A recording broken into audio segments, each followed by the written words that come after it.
importance of systemic balance and how that can safeguard health. This presentation is based on a published article by myself.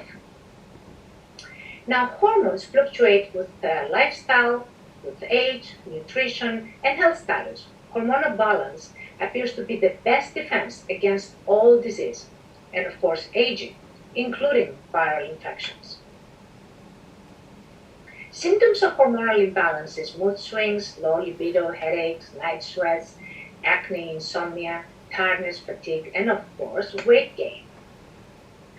Excess adiposity is one of the things that happen with hormonal imbalance: insulin resistance, dyslipidemia, inflammation, and of course thyroid disease.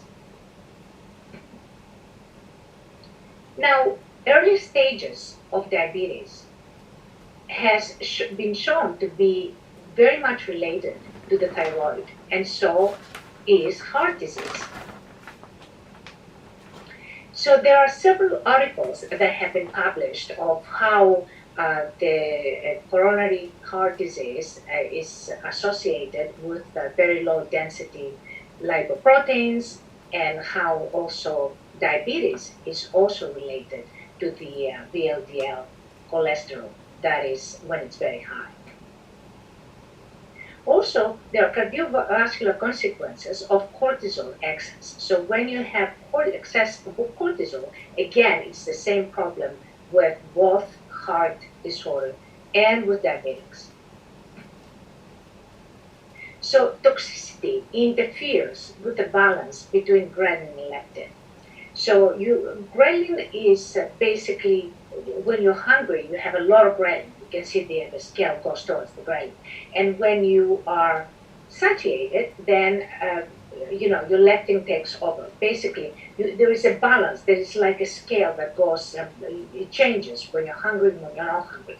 But when this balance is disturbed with toxicity, then you have constant hunger.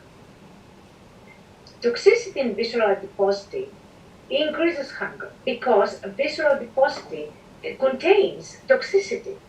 Toxicity is inherent in visceral adiposity, overloads and compromises hepatic detoxification systems, promoting insulin and leptin resistance.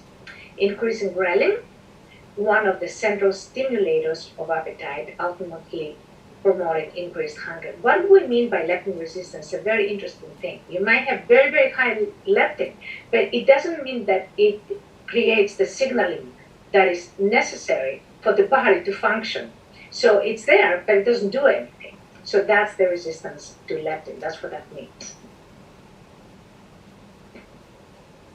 Now, there is several articles that have associated triglycerides with neuropathy.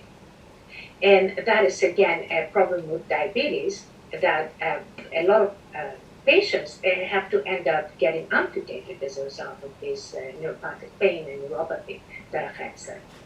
Now, exercise balances hormones, for sure, but not everybody can exercise. It's not so easy to exercise when you have accumulated a lot of weight. You feel embarrassed, you have to exert a lot more effort. And there are a lot of articles now that show that there is increased inflammation with exercise. There are increased levels of interleukin-6, and that is primarily observed in obese individuals, in smokers, because they exert so much effort, you see. So that's why the cortisol increases, inflammatory hormones increase as well. So you have all of these conditions that interleukin-6 has been increased after exercise, atherosclerosis, aging, of course, non-insulin dependent diabetics, cardiovascular mortality, and so on and so forth.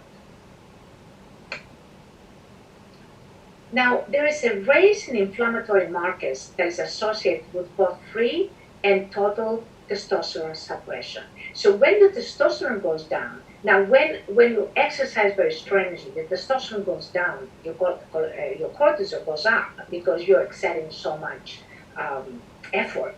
So, and you have an increase of inflammatory markers associated with low testosterone.